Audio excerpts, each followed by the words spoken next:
So to get started, I'm going to bring Stasia on from Akropolis. We have a great presentation there. And then my colleague Zach will be finishing up with Q&A after this. Hi, everybody. So I'll try and be succinct. We have only 15 minutes.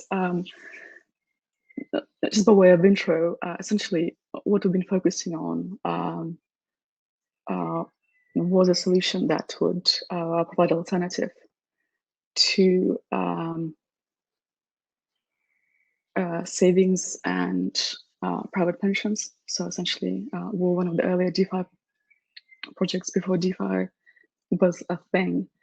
The deck will give you some color around our evolution, how we approached the architecture and design of a framework, and where we stand right now. So AkropolisOS is essentially a framework for creating financial DAOs. It's highly customizable with a range of features like customizable user incentives, liquidity provision using bond and curve. That's highly flexible and easy to adjust. AMMs and treasury management that initially will include DeFi yield, but phase 2, once we get there, we'll focus on hybrid yield, so asset-backed yield driven off of off-chain assets. But this is for later. Let me just present Acro to you from two different perspectives. So from a developer's perspective, it's essentially a highly flexible set of smart contracts that enables you to maintain complete control over your code. So you're not using a confined approach that you see in other solutions. Entirely customizable. You can build your own UX and add GSN support if necessary. But the reason why we took this approach is because we couldn't really see solutions elsewhere in the market that would enable us to implement a fairly complex architecture in such a way that it would be easy to maintain, easy to upgrade without the loss of underlying coherence every time you push new code. From the end user perspective, essentially what we're building is a framework that's specifically geared towards creating let's say pools of capital that can be governed in a variety of ways. I think that's the easiest way to explain it. So it can be a distributed pension fund, it can be a goal-based savings pool, it can be a community bank that also engages in credit issuance, or a community bank that focuses on the provision of emergency insurance. We have lots of examples of these types of organizations in legacy markets. It's sort of out of scope for today's presentation, but we can share more info on that later in one of our updates. The main features is that the user incentives are customized depending on the use case. We support a range of stable coins. I'll get into that a little bit later. There's a variety of capital coordination mechanisms for issuance of credit to the members of the DAO, or members of the pool, and the treasury gets rebalanced automatically.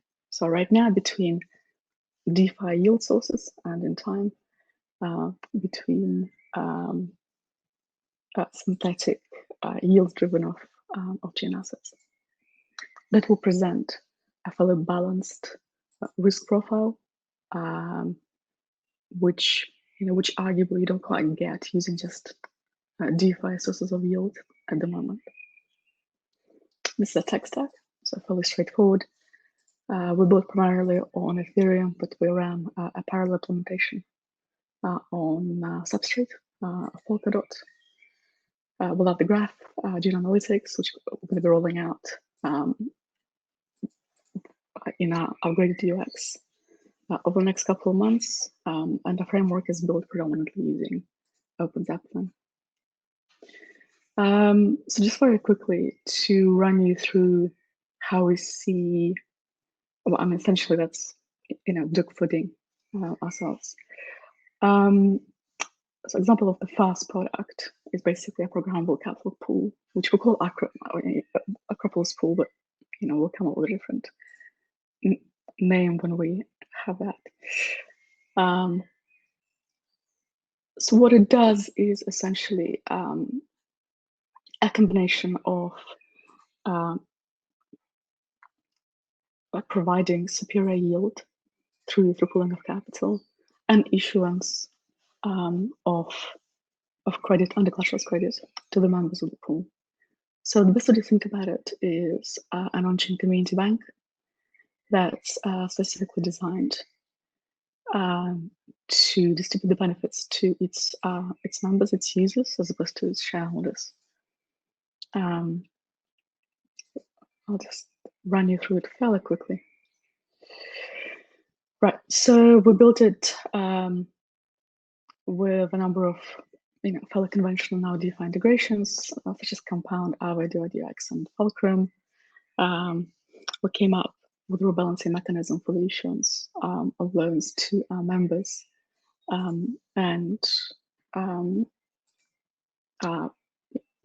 right now toying with the exact shape of the bonding curve to enable optimal liquidity management inside the pool. The workflow is fairly straightforward insofar as it's rooted in the premise that similar to community banks, a user or a member can get a loan if he or she is backed or vouched for by another member. So we replicated this approach that we've seen in Roscoe's, in kind of informal economies around the world, and I will be experimenting with that on chain. So as a result, what users should get is an ability to build reputation within the pool on chain and receive both high LTV and low cost of credit over time. A few snapshots from the UI. This UI will be upgraded soon, so I'll just whiz through that. The second product is just a variation of that. It's an on-chain pension fund, Pensify, and they're told by my team, Hack Money Hackathon. It's just been awarded a prize from Fortis, which is nice to hear. Thanks, Fortis team. The design is fairly straightforward, right? You deposit funds and choose your saving plan. That's customizable. Start earning interest from the yield rebalancer, and we're using flash loan fees to provide yield enhancement above and beyond what you would get from rebalancing between DeFi sources of yield, right? So essentially, the name of the game is maximize benefits of pooling and find ways of enhancing yield through so interesting solutions that we can think of in DeFi with acceptable level of risk. I'll whiz through that. What is important to us right now? So we're finalizing our audit with Certique. Pending that, preparing for a mainnet launch with all the questions around what's the best way and the best timing to start working on decentralizing the product. The timing certainly is not now, but start preparing for it. We'll be enhancing the rebalancing module, having consequent audit of that, and redoing UX UI completely. So that's all being scheduled for the next 2 months. What are the recent wins? It's always good to have a bit of a retro around things that went well and things perhaps didn't go so well. On the Polkadot side of things, the team shipped successfully one of the grants that we've been working on, and we finalized the equivalent of our solution on Substrate. So the next steps are dependent entirely on the level of development in the Polkadot ecosystem. So that's an external dependency for us.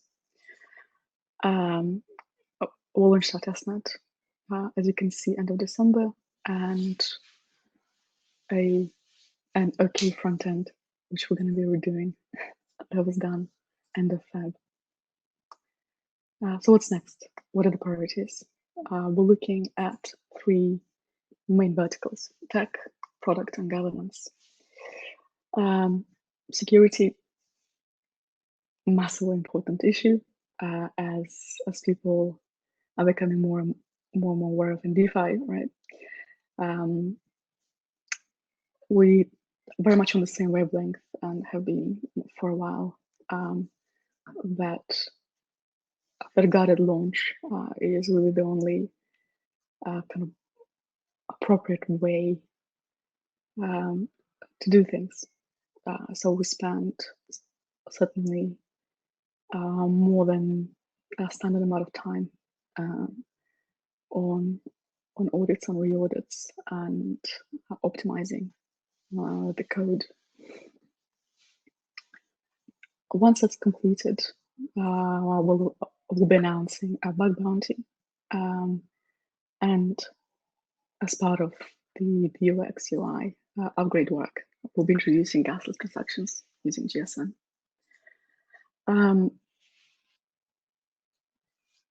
We may be using that stack, but it will, we're still weighing the pros and cons because the UX will be affected. It will be made a lot more cumbersome. So that's just something else to consider as a trade-off that we're still discussing internally.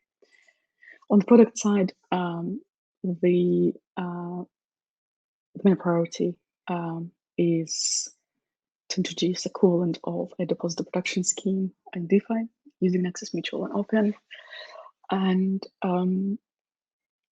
a further stage would be essentially introducing on-chain yield-generating assets. These will be available exclusively to Akro token holders to limited capacity, simply because the yield will be driven off-chain assets. This is still idea that's, this project is still being fleshed out. If anybody's interested in yield on chain, give us a shout out. Send us an email at team@akropolis.io. Would love to chat with you. It's definitely something that would love to have as many collaborators around as possible and to get as much feedback as possible. The rationale for this is very simple. We want to create a source of alternative savings and yield, and sort of occasional credit or emergency insurance. Ultimately, for that, you'll need to be able to grow your treasury, right, and manage the risks. So right now, DeFi has a lot of contagion risk. So this will go some way towards mitigating that. But again, that's slightly out of scope for this deck. Lastly, on governance, we'll be rolling out gradually and following the approach that outlined by Kennedy Dieter. So new versions deployed, limited parameters, lots of battle testing, and user testing before removing any restrictions.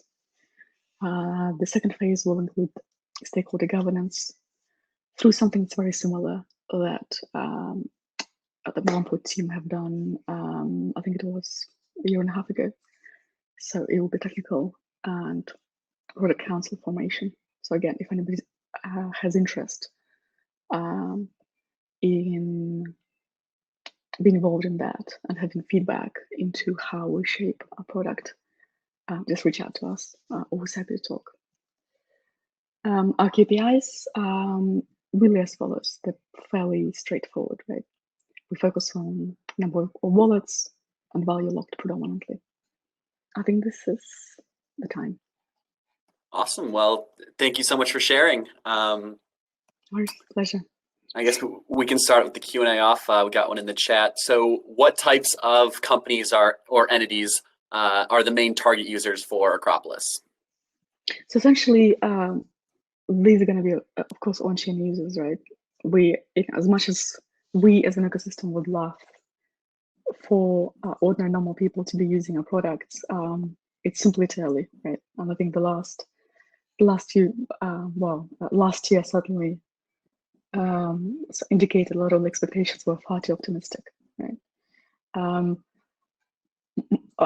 So my focus will be to identify teams that work predominantly on the user acquisition side. We'll definitely speak to guys like Seller, for example, with guys at Argent. So it's going to be either wallets, right, that made that onboarding, that experience exceptionally easy and Web2-like, right? Or teams that work actively in emerging markets and frontier markets, like Reserve, Seller, and so on. There aren't too many actually, where we can essentially provide a product through some of their solutions, right?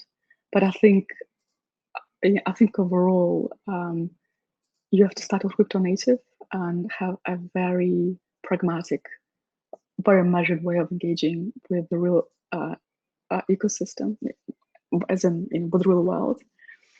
And I see it happening only through simple, accessible wallets like Argent. Mm-hmm.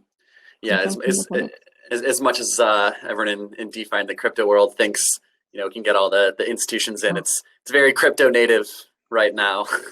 No. No, I mean it's just not realistic. I mean, ultimately, this what we're building is not an institutional product, right?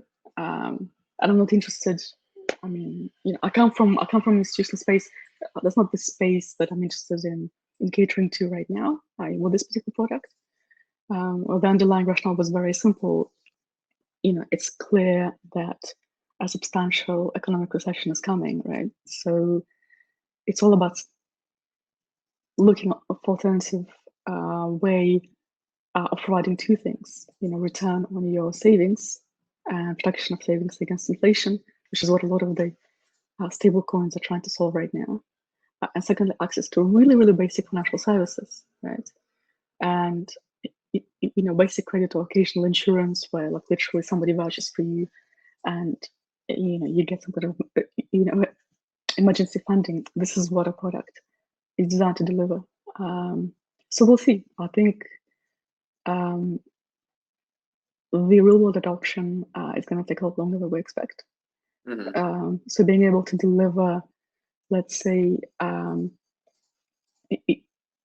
really, really basic financial services and ultimately source of yield that doesn't depend on the banking system with a different risk profile. That is, let's say, my base case scenario, as a measure of success. Mm-hmm. That makes sense. Yeah, and something you mentioned, is that these like DeFi lending pools offer sources of yield, but in the last couple months since Black Thursday, we've seen interest rates fall as the demand for leverage really dried up. And I think myself included, along with like most of DeFi, thought that these elevated rates for digital dollars would be something that would drive people into DeFi. But now they're sitting at rates we see in like normal savings accounts. So I guess, do you think that rates will go up eventually in DeFi, or that it's going to be something that we just kind of have to deal with and find other ways to bring in adoption? So for me, DeFi yields, and we really have a track record of what I think just about 12 months, maybe even less, right? So so for me, those yields have always been, I mean, obviously, VC sponsored. It's basically a user acquisition cost, right?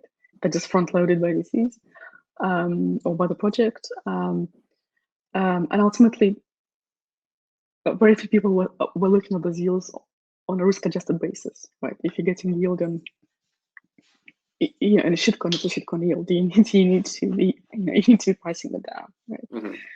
Mm-hmm. I think a lot of people will, disagree with me. I personally do not see any fundamental reasons for DeFi yields on a risk-adjusted basis to be going up, right? Mm-hmm. And driving them up through inflation or highly kind of reflexive solutions, right? It's not really like, it doesn't solve the problem, right? Yeah.